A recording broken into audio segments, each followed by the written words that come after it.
Aljamain Sterling is one of the most hated champions in MMA history, man. Not only is he one of the most hated champions in MMA history, he's probably also one of the most underrated champions in MMA history. But most importantly for this video, Aljamain Sterling is cheating and is perfectly legal.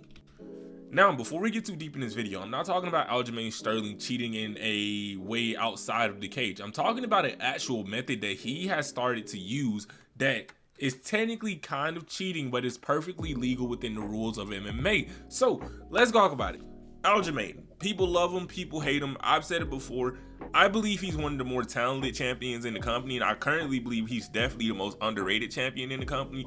And by the time of his reign, if he beats Sean O'Malley, there's a chance you can have him as the best bantamweight of all time. Most people won't agree with that, but in my opinion, I definitely believe that he will be up there. But in recent memory, he has become the most controversial champion just because of the fact of how he won his belt, how his title reign has kind of went, and just some of the stuff that he does inside of the cage, man. So, of course, notoriously, he won his belt by getting absolutely blasted in the face by Petr Yan, which I still don't understand why people blame Aljamain for that. Of course, you can say he faked it a little bit, bro, but at the same time, are you gonna pass up pay-per-view points in the UFC title? You get what I'm saying? And then in his following fight, he beats Yan in a close decision. The third fight, he fights TJ he fights TJ with one arm, and people say that he didn't, even though he ragdolled TJ, so people still wanted to find something to blame him. And then he had a good fight against Henry Cejudo. I thought he clearly won, but again, people don't really like Aljamain, so they said Cejudo won. But none of that matters for this video, man. We're going to be talking about this broken rule that he keeps using to his advantage,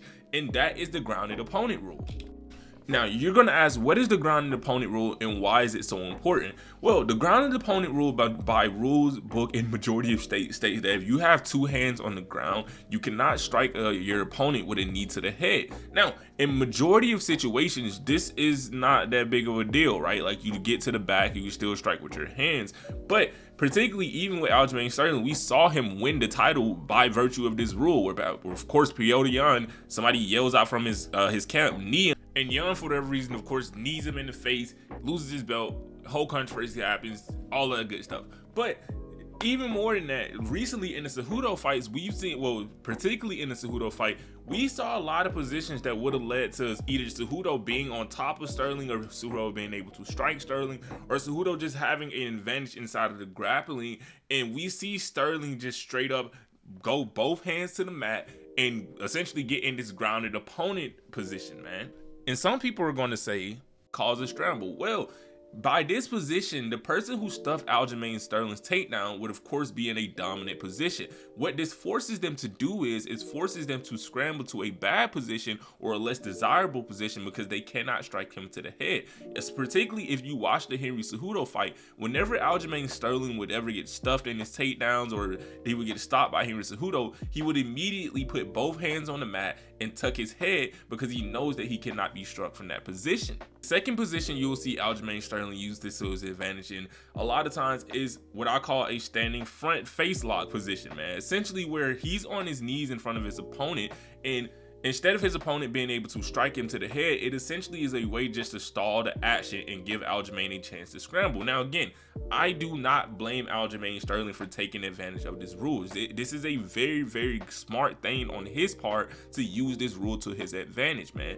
But I do believe that there should be some type of scaling back of this rule, because I'm going to explain just how bad this can be in terms of action in the UFC. Now, you're going to say, why should you as a fan care about this position? Well, it's actually stealing a lot of entertainment from you. So if any of you guys have ever seen or heard of One Championship, I'm pretty sure most of you have. One of the things that is very, very different from One Championship compared to the rest of compared to something like the UFC is the fact that they allow strikes to a grounded opponent, in particular knees. And you say, well, how much of a difference is it? It's a huge difference, and you don't even have to go far to see it. Take all-time great Demetrius Johnson. In his third fight in One Championship, fighting for the flyweight title, he took on Adriano Moraes, and in a scramble after getting rocked, he tries to go to this grounded opponent position, and Moraes literally knees him and KOs him.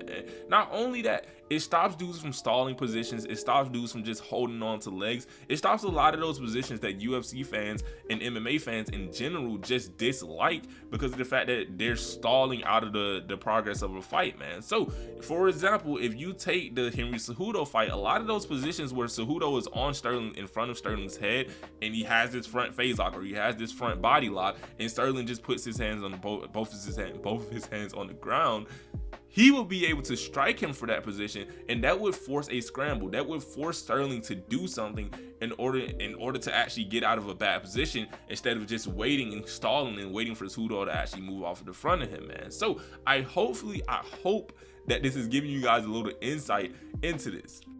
Now, what do I believe should be done with this? One, this rule isn't going to get changed anytime soon. It's just like the 10-6 elbow rule or the 12-6 elbow rule. I forget all the time. It's one of those rules that were made when MMA first became a thing and they were trying to get the rule sets down pat, and like commissions and stuff needed something to just like, okay, these guys can't do this. It's one of those rules that I don't think will get changed anytime soon. But again, like I said, if the UFC and MMA commissions actually do want to change this, I am all for it because it leads to a more exciting product. You have more scrambles, you have more strikes, you have more positions to where now if you go to your knees in front of somebody, you can get kneed. It allows for an advantageous position for your opponent who is for something. This would also give more credits to people who stop takedowns. For example, the Jose Aldo fight against Merab Dvalishvili, he stuffed like 40 of Merab's takedowns, but he couldn't strike from those positions because of the fact that Merab could just literally hold onto his legs or go down as a grounded opponent. Imagine in that position, instead of not being able to strike, you can literally just step back and knee your opponent because they are in a bad position technically, man. So yeah, Aljamain Sterling, I love Aljamain, but he's cheating. And it's perfectly legal, and I really hope this rules gets changed at some point, man. But yeah, hopefully you guys enjoyed this video. Again, just a quick another video, something I wanted to talk about, man. See you guys in the next one. I'm out, man.